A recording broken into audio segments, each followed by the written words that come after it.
அன்பான வானொலி நேயர்களே, மீண்டும் ஒருமுறை உங்களோடு கூட ஆண்டவன் இயேசுவின் சிலுவையை குறித்த சத்தியங்களை பகிர்ந்து கொள்வதை இட்டு மிகவும் மகிழ்ச்சி அடைகிறேன். இந்த நாளிலும் கூட சிலுவையும் ஒப்புரவாகுதலும் என்ற தலைப்பிலே உங்களோடு ஒரு சில வார்த்தைகளை வேதத்தின் ஒளியிலே பகிர்ந்து கொள்ள விரும்புகிறேன். இதற்கு ஆதாரமாக பரிசுத்த பவுல் எபேசியருக்கு எழுதிய நிருபம் 2ஆம் அதிகாரம் 14ஆம் வசனம் முதல் 18ஆம் வசனம் வரை உள்ள பகுதியை தியான பகுதியாக முன்வைக்க விரும்புகிறேன். பவுல் எபேசியருக்கு எழுதிய நிருபம் 2ஆம் அதிகாரம் 14 முதல் 18 வரை.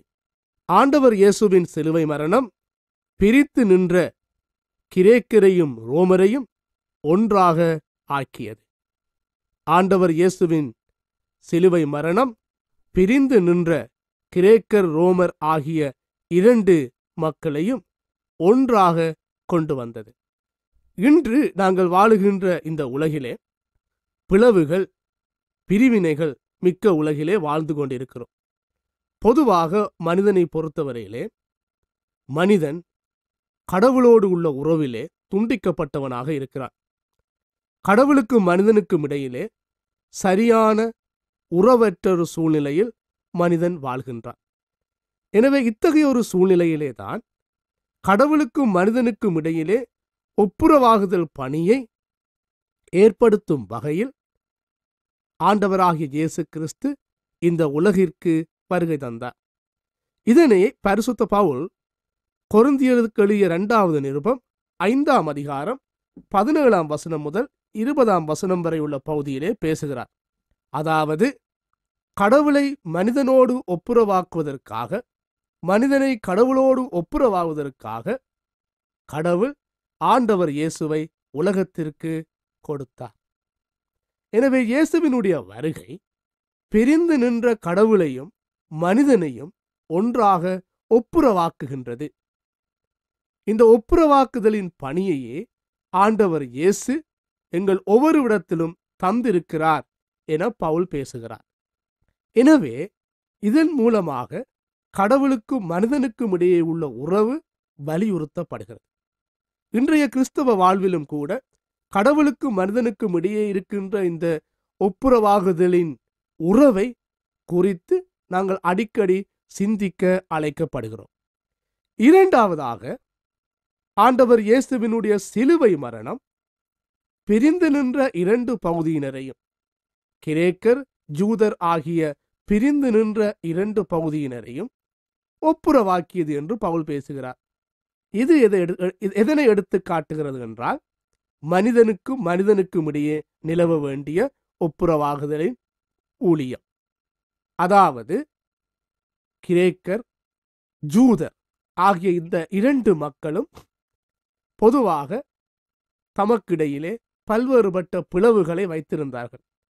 ஆனால் ஆண்டவர் இயேசுவினுடைய சிலுவை மரணத்தின் போது இந்த 2 மக்களும் ஒன்றாக வந்திருந்ததைத்தான் இங்கே பவுல் பேசுகிறார்.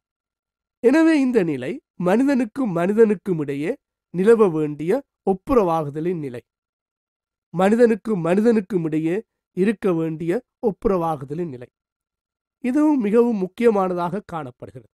இன்று நாங்கள் வாழுகின்ற இந்த உலகிலே மனிதர் மனிதர் உறவு மிக முக்கியம். இதை ஆண்டவர் இயேசுவினுடைய சிலுவை மரணம் எங்களுக்கு ஏற்படுத்தி தந்திருக்கிறது. எனவே ஆண்டவர் இயேசு சிலுவை மரணத்தின் ஊடாக மனிதருக்கும் மனிதருக்கும் இடையே நிலவ வேண்டிய ஒப்புரவாகுதலை வலியுறுத்தி இருக்கிறார். எனவே சிலுவை ஒப்புரவாகுதலை ஏற்படுத்தி இருக்கிறது என்பதை நாங்கள் பார்க்கிறோம். எனவேதான் சிலுவையிலே நிலைக்குத்து அச்சு கடவுளுக்கும் மனிதனுக்கும் இடையே உள்ள உறவையும், கிடை அச்சு மனிதனுக்கும் மனிதனுக்கும் இடையே உள்ள உறவையும் வலியுறுத்தி காண்பிக்கிறது. எனவே ஒட்டுமொத்தமாக பார்க்கின்ற போது ஒரு சிலுவை கடவுளுக்கும் மனிதனுக்கும் இடையே உள்ள உறவையும், மனிதனுக்கும் மனிதனுக்கும் இடையே உள்ள உறவையும் ஏற்படுத்தி ஒப்புரவாகுதலுக்கு வழிவகுக்கின்ற ஒரு ஊடகமாக காணப்படுகிறது. இந்த மனிதனுக்கும் மனிதனுக்கும் இடையிலான உறவு மிக முக்கியமானது. இந்த உறவு சிக்கல் ஏற்படுகின்ற போது கடவுளை உண்மையாக எங்களால் வழிபட முடியாது. மத்தேயு 5ஆம் அதிகாரம் 23ஆம் 24ஆம் வசனங்களை படித்து பார்க்கும்போது அங்கு ஆண்டவர் இயேசு சொல்லுகிறார், இதோ நீங்கள் காணிக்கை படைக்க வருகின்ற போது உங்கள் சகோதரன் பேரில் ஏதாவது குற்றம் காணப்பட்டால் காணிக்கையை பலிபீடத்தில் வைத்துவிட்டு முதலிலே அவனோடு சென்று ஒப்புரவாகுங்கள், பின்னர் வந்து காணிக்கையை படையுங்கள். எனவே ஒப்புரவாகுதல் அற்ற முறையிலே காணிக்கையை படைக்கும் போது அது கடவுளாலே அங்கீகரிக்கப்படுவதில்லை என்ற உண்மை இதற்கூடாக நமக்கு கிடைக்கின்றது.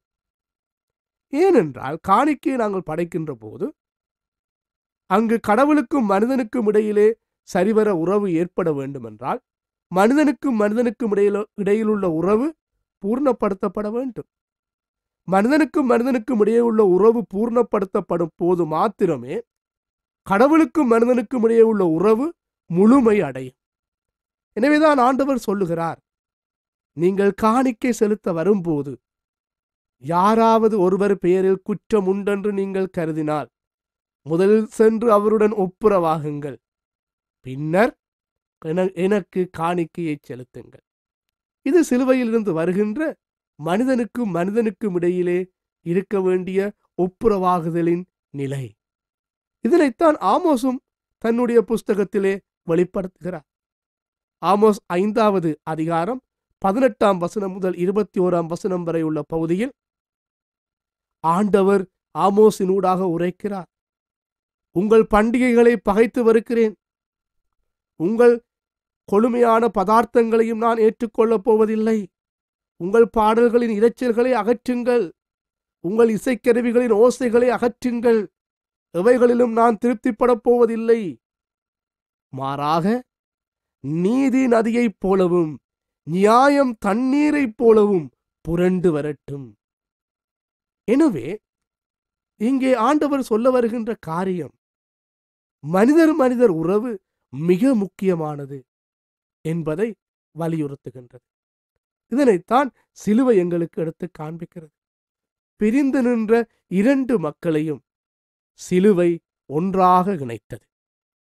எனவே அன்பு உள்ளங்களே, இன்று நாங்கள் வாழுகின்ற உலகிலே குடும்பங்களுக்கு இடையிலே, சகோதரங்களுக்கு இடையிலே, பெற்றோர் பிள்ளைகளுக்கு இடையிலே, கணவன் மனைவிக்கு இடையிலே எப்பேற்பட்ட உறவு நிலை காணப்படுகிறது என்பதை மீள் பரிசீலனை செய்ய சிலுவை எங்களுக்கு அழைக்கின்றது. 2 நாட்களுக்கு முன்பதாக ஓர் தம்பி தன்னுடைய சகோதரனை அலவாங்கினால் அடித்து கொலை செய்தான். இது யாழ்ப்பாண பிரதேசத்தில் நடைபெற்றது. இதற்கான காரணம் என்னவென்று பார்க்கின்ற போது அங்கே பணத்தகராறு காரணமாக சகோதரன் தன்னுடைய மூத்த சகோதரனை அலவாங்கினால் அடித்து கொலை செய்கின்ற உறவு நிலை எங்கள் மத்தியில் காணப்படுகின்றது. இலங்கையின் கேகாலை பகுதியிலே 7 வயது நிரம்பிய சிறு பாலகன் மிகவும் கொடிய முறையிலே பாலியல் வன்முறைக்குட்படுத்தப்பட்டு கொலை செய்யப்பட்டுள்ளான். இது இன்னொரு விதமான உறவு நிலையை எங்களுக்கு எடுத்து காண்பிக்கின்றது. மட்டக்களப்பு பிரதேசத்திலே தந்தையையும் தாயையும் கொலை செய்யுமாறு பிள்ளைகள் தூண்டப்பட்டு பிள்ளைகள் ஒன்றிணைந்து கொலை செய்த காட்சி எங்கள் கண்களுக்கு முன்பதாக இன்னமும் நிற்கின்றது. இவ்வாறு பல உதாரணங்களை அடுக்கிக் கொண்டே போகலாம். இவைகள் எல்லாம் எதை எடுத்து காண்பிக்கிறது என்றால், மனிதனுக்கும் இடையே இருக்கின்ற உறவு சிக்கல். எனவே சிலுவை இந்த ஒப்புரவாகுதலின் பாதைக்கூடாக செல்லுமாறு எங்களை அழைக்கின்றது. மூன்றாவதாக சிலுவை பேசுகிற இன்னுமொரு ஒப்புரவாகுதலின் இடம் இருக்கிறது. அதுதான் மனிதனுக்கும் இயற்கைக்கும் இடையிலான ஒப்புரவாகல். ஆண்டவர் இயேசு சிலுவையிலே மரித்த போது நாங்கள் பார்க்கின்றோம், அங்கே பெரிதான முழக்கம் ஏற்பட்டது, காரிருள் ஏற்பட்டது, இயற்கையிலே பெரியொரு மாற்றங்கள் ஏற்பட்டன. இவைகள் எதை எடுத்து காண்பிக்கிறது என்றால், மனிதனுடைய தவறுகள், மனிதனுடைய பாவங்களின் விளைவாக இயற்கைக்கும் மனிதனுக்கும் இடையிலே நல்ல உறவு நிலை காணப்படுவதில்லை. இதனைத்தான் ரோமர் 8:22 பவுல் சொல்லுகிறார், இதோ முழு படைப்புகளும் கற்ப வேதனைப்படுகின்றன, பிரசவ வேதனைப்படுகின்றன. மனிதனுடைய பாவங்களின் விளைவாக முழு படைப்புகளும் வேதனை அடைகின்றன. இதன் காரணமாகவே இன்று நாங்கள் வாழுகின்ற உலகிலே சுனாமி, வெள்ளப்பெருக்கு, பூகம்பங்கள், கொள்ளை நோய்கள் போன்றவைகளை அடுக்கிக் கொண்டே போகலாம். இவைகளுடைய வளர்ச்சியும் இவர்களுடைய தாக்கங்களும் வருடங்களுக்கு வருடங்கள் அதிகரித்து கொண்டே செல்லுகின்றன. இவைகளெல்லாம் எதை எடுத்து காண்பிக்கின்றது? மனிதனுடைய அக்கிரமங்கள், பாவங்களின் பெருக்கத்தினாலே மனிதனுக்கும் இயற்கைக்கும் இடையிலே நல்ல உறவு காணப்படுவதில்லை. ஆதியாகம புஸ்தகம் 2 படிக்கிறோம், கடவுள் மனிதர்களை இந்த உலகிலே படைத்து எமது ஆதி பெற்றோரிடத்திலே பொறுப்பை கொடுத்தார். இந்த பூமியை நீங்கள் ஆண்டு கொள்ளுங்கள், பராமரித்துக் கொள்ளுங்கள், பல்கி பெருகுங்கள், பண்படுத்திக் கொள்ளுங்கள் என்றெல்லாம் பல்வேறு விதமான பொறுப்புகளையும் கடமைகளையும் கொடுத்த போதிலும், ஆனால் ஆதாமோ ஏவாளோ இயற்கையை ஆண்டு கொள்ளவில்லை, இயற்கையை கட்டுப்படுத்திக் கொள்ளவில்லை. மாறாக அவர்கள் இயற்கையினால் கட்டுப்படுத்தப்பட்டார்கள். ஒரு பாம்பினுடைய, கடவுளின் படைப்பாகிய பாம்பினுடைய குரலுக்கு அவர்கள் செவி கொடுத்தார்கள். கடவுளைப் போல் ஆக வேண்டும் என்ற ஆசை அவர்களுக்குள்ளே ஏற்பட்டது. அதன் காரணமாக கனியை பார்த்தால் பார்வைக்கு அழகும் புசிப்புக்கு இன்பமுமாக இருந்தது. அதை புசித்தால், கணவனுக்கும் கொடுத்தால், பாவத்திற்குள்ளே விழுந்தாள். அன்ற நாள் முதல் மனிதனுக்கும் இயற்கைக்கும் இடையிலான இடைவெளி அதிகரித்தது. இயற்கை மனிதனை ஆண்டு கொள்ள முற்பட்டது. இயற்கைக்கும் மனிதனுக்கும் இடையிலான இடைவெளி அதிகரிப்பதனாலே பாவமும் அதிகரித்தது. இயற்கையும் மனிதனும் பிளவுபட்டும் காணப்பட்டிருந்தார்கள். எனவே இத்துறையிலும் ஒப்புரவாக்குதல் இல்லாத ஒரு சூழலிலே நாங்கள் வாழுகின்றோம். எனவே அன்பானவர்களே, இந்த சிலுவை ஒப்புரவாகுதலின் செய்தியை இந்த உலகத்திற்குள் எடுத்துச் செல்லுமாறு எங்களை அழைக்கிறது. கடவுளுக்கும் மனிதனுக்கும் இடையிலான ஒப்புரவாகுதல், மனிதனுக்கும் இடையிலான ஒப்புரவாகுதல், மனிதனுக்கும் இயற்கைக்கும் இடையிலான ஒப்புரவாகுதல் ஆகிய 3 நிலைகளிலே இந்த ஒப்புரவாகுதல் பணி தொடரப்பட வேண்டும். எனவேதான் ஆண்டவராகிய இயேசு கிறிஸ்து யோவான் 20:21 சொல்லுவார், தந்தை என்னை உலகத்திற்குள் அனுப்பியது போல நான் உங்களை உலகத்திற்குள்ளே அனுப்புகிறேன். எனவே கிறிஸ்தவனும் ஏன் உலகத்திற்குள்ளே அனுப்பப்பட்டிருக்கிறார்கள் என்றால், பரிசுத்த பவுல் 2 கொரிந்தியர் 5:17 முதல் 20 வரை உள்ள பகுதியிலே சொல்லுகிறார், இந்த ஒப்புரவாகுதலின் ஊழியத்தை தொடர்ந்து செய்வதற்காக நாங்கள் இந்த உலகத்திற்குள்ளே அனுப்பப்பட்டுள்ளோம். இந்த ஒப்புரவாகுதலின் ஊழியத்தை தொடர்ந்து உலகத்திற்குள்ளே செல்லுவதற்காக, உலகத்திற்குள்ளே சொல்லுவதற்காக, செய்வதற்காக கடவுள் எங்களை இந்த உலகத்திற்குள்ளே அனுப்பி இருக்கிறார். 4ஆம் நூற்றாண்டிலே வாழ்ந்த புனித அகஸ்தீன் என்பவருடைய வாழ்வு சரித்திரத்தை நாங்கள் படித்திருக்கக்கூடும். அவர் தன்னுடைய வாழ்விலே 16 வயது வரை பல்வேறு விதமான பாவ வாழ்க்கைக்குள்ளே அவர் வாழ்ந்தார். பாவங்களுக்குள்ளே அவர் மூழ்கி இருந்தார். இவ்வாறு மூழ்கி ஒரு முறை அவர் வேதத்தை படித்துக் கொண்டு இருக்கின்ற போது ஆண்டவர் அவரோடு பேசினார். பேசுகின்ற வேளையிலே அவர் கடவுளுடைய வார்த்தைக்கு தன்னுடைய வாழ்க்கையை ஒப்புவித்தார். அங்கே கடவுள் அவரோடு பேசினார். அப்பொழுது அவர் கடவுளை பார்த்து சொன்ன காரியம், கடவுளே, நான் உம்முடன் ஒப்புரவாக விரும்புகிறேன். இந்த ஒப்புரவாகுதலின் ஊழியத்தை எனக்கு நீர் தாரும் என்று அவர் வேண்டிக் கொண்டார். அன்று முதல் புனித அகஸ்தீன் உலகின் பல்வேறு பகுதிகளுக்கு சென்று பாவ வாழ்க்கையிலே வாழுகின்ற அந்த மக்களை மீட்டு மறுபடியும் கடவுளோடு ஒப்புரவாகும் பணியிலே அவர்களை ஈடுபடுத்தினார். 1883 ஆண்டு இங்கிலாந்திலே வாழ்ந்த வில்லியம் பூத் என்றவர் இரட்சணிய சேனை திருச்சபையின் ஸ்தாபகர். இவர் ஒருமுறை ஜெபிக்கின்ற போது கடவுள் அவரை பார்த்து சொன்னாரா, இதோ இந்த ஒப்புரவாகுதலின் ஊழியத்தை நான் உனக்கு தருகிறேன், நீ இதை ஏற்றுக்கொள் என்று கேட்டார். அவரும் அதற்கு பணிந்து மிகவும் ஏழைகள் எளியவர்கள் வாழுகின்ற பிரதேசங்களுக்கு சென்று அவர்களை கடவுளுடனும் மனிதனுடனும் ஒப்புரவாகும் பணியிலே தன்னை ஈடுபடுத்தினார். 1968 ஆண்டு அமெரிக்காவிலே வாழ்ந்த மார்ட்டின் லூதர் கிங் உப்சலா மகாநாட்டிலே ஆற்றிய இறுதி உரையிலே அவர் சொன்ன கருத்து, அமெரிக்க தேசத்திலே வெள்ளையின மக்களும் கருப்பின மக்களும் எப்பொழுது ஒன்றாக வாழுகின்ற ஒரு சூழல் உருவாகுமோ அதுவே கடவுளுடைய அரசுக்கான முன்னடையாளம் என்று சொன்னார். அமெரிக்க தேசத்திலே எப்பொழுது வெள்ளையின மக்களும் கருப்பின மக்களும் ஒன்றாக வாழுகின்ற சூழல் ஏற்படுமோ அதுவே கடவுளுடைய அரசுக்கான அடையாளம் என்றார்.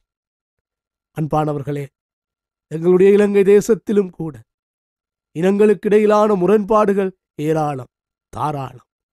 இப்பேற்பட்ட பிளவுபட்ட ஒரு சூழலிலே மனிதர்களை கடவுளுடனும் மனிதனை சக மனிதனுடனும் இயற்கையுடனும் ஒப்புரவாகும் பணி தாராளமாக காணப்படுகிறது. இந்த பணியை செய்யுமாறு ஆண்டவர் எங்கள் ஒவ்வொருவரையும் அழைக்கிறார். இதனையே சிலுவை எங்களுக்கு தருகின்ற சவாலாக இருக்கிறது. இந்த சவாலுக்கு நாங்கள் செவி கொடுக்க ஆயத்தமா? எனவே சிலுவை பல்வேறுபட்ட செய்திகளை எங்களுக்கு தருகின்றது. சிலுவை எங்களை சிறப்பாக அழைப்பை அழைக்கின்றது. சிலுவையின் ஊடாக நாங்கள் மற்றவர்களுக்காக வாழ வேண்டும் என்பதை கற்றுக்கொள்கிறோம். சிலுவை மன்னிப்பை வழங்குமாறு அழைக்கின்றது. நீதிக்காக சேவை செய்யுமாறு அழைக்கின்றது. புதிய உறவுக்குள்ளே எங்களை ஈடுபட அழைக்கின்றது. புதிய நம்பிக்கையை தர விரும்புகின்றது. தாகமுள்ள மக்கள் மீது கரிசனை செலுத்த எங்களை அழைக்கின்றது. எங்கள் பணியை செவ்வனே செய்ய வேண்டும் என்கின்ற எண்ணத்தை தருகின்றது. மக்களை மனமாற்ற வேண்டும் என்கின்ற தாகத்தை எங்களுக்குள் ஊற்றுகின்றது. ஒப்புரவாகுதலின் பணியை தொடர வேண்டும் என எங்களை உந்தித் தள்ளுகின்றது. இவைகளை நாங்கள் செய்ய ஆயத்தமா? ஜெபம் செய்வோம். பரலோக பிதாவே, நீர் எங்கள் நிமித்தம் இந்த பூலோகத்திற்கு வந்து அனுபவித்த எல்லா ஆசிகளையும் துறந்து மனிதனோடு மனிதனாகி ஆண்டவரே எங்களுக்காக சிலுவையிலே மரித்து சிலுவையிலே நீர் வெற்றி சிறந்து இன்றும் உயிரோடு வாழ்கிற ஆண்டவராக இருக்கிறபடியால் உமக்கு நன்றி செலுத்துகிறோம். ஆண்டவரே, உம்முடைய சிலுவைக்காகவும் சிலுவை மரணத்திற்காகவும் உமக்கு நன்றி செலுத்துகிறோம். அதனூடாக நீர் இந்த உலகத்திற்கு தந்திருக்கிற உன்னத செய்திகளுக்காக உமக்கு நன்றி ஆண்டவரே. நீர் உமது வாழ்விலும் பணியிலும் ஒவ்வொரு நாளும் சிலுவை அனுபவத்திற்கூடாக சென்றீரே. அதே போன்று ஆண்டவரே, சிலுவை அனுபவத்துக்கூடாக செல்லும் ஒவ்வொரு மக்களையும் இணைந்து கொள்ளுகிறோம். ஆண்டவரே, மற்றவர்களின் நல்வாழ்விற்காக நீர் தெரிந்தெடுத்த அந்த துன்ப கிண்ணத்திற்காக உமக்கு நன்றி. நாங்களும் மற்றவர்களின் நல்வாழ்வுக்காக துன்ப கிண்ணத்தை சுவைவாக்க எங்களுக்கு உதவி செய்யும். ஆண்டவரே, நீர் சிலுவையிலே சம்பாதித்த மன்னிப்பு எங்கள் தேசத்திலே ஒவ்வொரு மனிதர்கள் மீதும் ஆறாக பாயட்டும். ஆண்டவரே, சிலுவை தருகின்ற நீதி, அதன் ஒளியிலே நாங்கள் நீதிக்காக குரல் கொடுக்க, நீதிக்காக செயல்பட உதவி செய்யும். எங்களை பிரித்து நிற்கின்ற எல்லா தடைகளையும் தாண்டி புதிய உறவுக்குள்ளே ஏற்பட எங்களுக்கு உதவி செய்யும். ஆண்டவரே, கடவுளால் கைவிடப்பட்டுள்ளோம் என்ற நம்பிக்கையை நாங்கள் கொண்டிருந்தாலும் அதன் மட்டிலும் ஆண்டவரே, உம்மை கைவிடாது வாழ எங்களுக்கு உதவி செய்யும். ஏனையவர்கள் மீது கரிசனையை தாரும். அநேகரை உம்மண்டை மனமாற்றும் கருவிகளாக எங்களை பாவியும். உமது பணியை சரிவரச் செய்ய எங்களுக்கு உதவி செய்யும். உம்மோடும் மனிதரோடும் இயற்கையோடும் எங்களை ஒப்புரவாக்கியலும். இந்த பணிகளை தொடர்ந்து செய்ய எங்களுக்கு உதவி செய்யும். இந்த வானொலி நிகழ்ச்சிகளுக்கூடாக அநேகர் உம்மண்டை காணட்டும். உமது அன்பை ருசி பார்க்கட்டும். தங்கள் பணியின் மேன்மையை உணரட்டும். இப்படி செய்யப்போறபடியால் உமக்கு நன்றி. இயேசுவின் மூலம் ஜெபிக்கிறோம் பிதாவே. ஆமேன்.